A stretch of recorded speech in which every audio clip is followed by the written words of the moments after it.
E, como prometido, então, como fazer a visão de Natlan. Na semana passada eu ensinei como fazer a tinta metálica caseira que eu tô usando em todos os meus props. E naquele vídeo vocês tiveram um pequeno spoiler desse projeto aqui. Mas afinal, pra qual personagem é essa visão? E ela é, pra minha original character, Joe. Eu sempre gostei da ideia de ter, tipo, um mascote ou uma persona pras redes sociais, mas eu nunca tinha, de fato, tirado esse projeto do papel até agora. Eu joguei RPG pela primeira vez esse ano e isso abriu mundos inimagináveis pra mim. Eu tive tantas ideias, assim, pra criar vários tipos de personagens que eu odiei o fato de ter que me limitar a uma coisa só. Até porque, quando eu pensei em criar essa personagem aqui, eu tava fazendo uma versão minha, e eu tenho vários hobbies e vários gostos diferentes. E aí que eu tive aquele clique. E se a Joe pudesse viajar entre os universos e ter uma versão diferente minha em cada um deles? Eu gostei tanto dessa ideia que é exatamente isso que eu vou fazer. Assim eu posso, inclusive, fazer projetos menores para poder explorar técnicas diferentes. Tipo, eu sempre quis muito fazer um cajado de mago, assim, bem rústico, de madeira, com folhagens. Só que eu nunca tinha gostado de algum personagem específico que tivesse esse cajado pra fazer um cosplay completo dele. Mas com a Joe, agora eu posso. Então ela vai ser tipo uma versão minha, mas de diferentes formas. E eu não poderia começar de outra forma que não fosse como seria a Joe no mundo de Teyvat. Até porque Genshin é tão importante pra mim, eu fiquei mais conhecida nas redes sociais justamente por conta de Genshin, então nada mais justo. Mesmo eu gostando muito de Inazuma, porque as minhas personagens favoritas são de lá, eu acho que eu seria de Natlan, tanto pela história quanto pelo fato de que é uma região inspirada na América Latina. E eu com certeza seria de Pyro, muito pelo ideal da paixão naquilo que eu mais amo, que é criar coisas novas. Se eu fosse ter uma arma, eu acho que eu seria tipo arco e flecha, na vibe assim de atirar de longe pra planejar bem a rota até o alvo. Mas essa questão do ataque é meio extra, assim, porque eu com certeza ia ser suporte. Bom, o arco e flecha e o design da roupa extremamente complexo eu vou ficar devendo pra vocês, mas com certeza a minha visão eu vou ter garantida. Então, sem mais enrolação, vem comigo!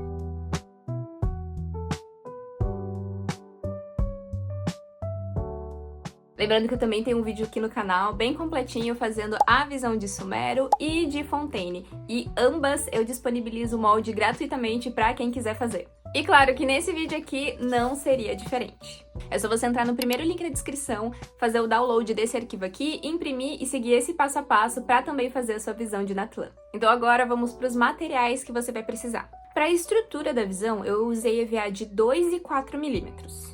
Em todas as minhas visões, eu geralmente uso uma bolinha de Natal transparente para criar tipo uma película de acrílico de fato mesmo na visão e ficar mais bonita, mas para essa daqui eu acho que nem foi necessário, então nesse vídeo eu não tô utilizando, mas se você quiser utilizar ela como as minhas outras visões, fica a seu critério. Mas o importante é que essa bolinha precisa ter 6 centímetros de diâmetro, porque os moldes são feitos seguindo essa medida. Além, é claro, da tinta metálica caseira que eu ensinei no vídeo passado, tinta de tecido ou qualquer outra tinta da sua preferência e verniz. Para preparar a peça, eu também estou usando cola de contato, batida de pedra e cola branca, além de estilete, tesoura, soprador térmico e ferramentas para lixar. Materiais ok, então bora colocar a mão na massa, ou melhor, a mão do EVA.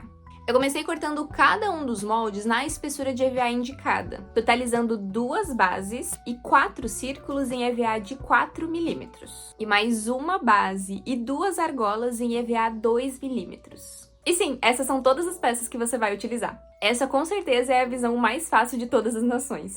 Para a estrutura, eu comecei colando círculos em pares. E lembrando que para colar tudo eu tô usando cola de contato. E eu já ensinei como usa essa cola em vários outros vídeos aqui no canal, então é só dar uma olhadinha. Em seguida, eu uni as 3 bases, uma em cima da outra, deixando a de 2 milímetros no meio, totalizando uma espessura de 1 centímetro no total. Para criar o formato da visão, e até para facilitar na hora de lixar, a gente vai usar uma tesoura levemente inclinada. Com os círculos eu cortei desse jeito, para criar o formato de gema. E para a estrutura eu vou deixar essas pontas mais afiadas, para criar essa dimensão aqui, com o meio maior e a parte da frente mais pequenininha. E aí a gente deixa ele mais afiadinho. Aqui a gente também pode aproveitar e cortar os excessos, para deixar os quadradinhos bem retinhos. Agora sim, vamos fazer os desenhos da estrutura. É só posicionar o gabarito em cima da peça e desenhar as linhas indicadas. Para fazer isso, eu estou usando uma caneta mesmo. É só fazer um pouquinho de força que você consegue transferir sem cortar o papel. E então cortar as linhas com o estilete. Não precisa fazer um corte profundo, é só pra marcar mesmo. Por fim, vamos colar as argolas no centro da estrutura. E assim a gente já consegue ver a visão tomando forma. Mas antes disso, vamos lixar tudo muito bem. Pra quem me acompanha aqui há um tempinho, já sabe que eu sempre uso essa lixa de unha motorizada. Ela facilita muito o trabalho. E essa é a etapa mais importante, então quanto mais você lixar, melhor o seu acabamento vai ficar. Agora sim, podemos colar a gema na estrutura. É só usar a argola como guia para deixar bem centralizado. E então finalizamos a estrutura e a gente pode seguir para a preparação. Antes de qualquer coisa, vou usar um soprador térmico para aquecer a visão. É o calor que fecha os poros do EVA, e é nesse momento que a gente consegue modelar ele. Aqui eu vou usar essa técnica para empurrar esses desenhos da estrutura, assim dando um acabamento mais bonito para eles. Mas além disso, fechar os poros do EVA é muito importante para a pintura. Afinal, fechando os poros do EVA, você garante que a tinta não penetre no material, e sim que ela fique na superfície e dê cor para sua peça. Depois disso, vamos passar a batida de pedra. Esse é um material que serve para uniformizar a sua peça. Então ele vai cobrir pequenos buracos e imperfeições para deixar tudo bem lisinho. Eu passo sempre 3 camadas de cada lado da visão. E no final eu lixo toda a superfície com uma lixa em folha. Depois disso vem mais 2 camadas de cola branca, e é importante você deixar secar bem entre as camadas. Definitivamente a fase de preparação é a que eu menos gosto, eu acho tudo muito demorado, mas ao longo dos meus anos como cosplayer eu fui aprimorando as minhas técnicas e eu percebi a importância de cada uma dessas etapas. Tanto que se você assistir outros vídeos aqui no canal, você vai perceber que eu nem sempre seguia todo esse passo a passo. Mas atualmente eu recomendo todo esse processo para qualquer cosplayer, porque faz muita diferença. E agora sim, vamos para a melhor parte, que é a pintura. Num primeiro momento, eu transferi o molde direto para a visão. Então eu pintei só o formato do desenho com uma tinta de tecido branca. Enquanto eu esperava secar, eu também pintei a borda da estrutura com a tinta metálica caseira que eu fiz no vídeo passado. Porém, no dia seguinte eu me liguei que provavelmente o vermelho não ia pigmentar num fundo tão escuro. Então eu cobri toda a gema com tinta branca. Isso atrasou um pouco a fase de pintura, mas tudo bem. Depois de secar, eu transferi novamente o desenho. Para isso, eu risquei toda a parte de trás da folha com um lápis 6B. Posicionei esse desenho em cima da gema e contornei todo o desenho com uma caneta. Agora sim, vamos colorir o elemento. Pintei a primeira camada do fundo de vermelho. No dia seguinte, eu pintei todo o formato Pyro com esse amarelinho. E então, os próximos dias foram seguidos de reforçar a pintura com mais camadas de tinta. Para deixar tudo ainda mais bonito, eu usei um pincel fininho junto com uma tinta marrom para fazer uns sombreados em toda a borda da visão.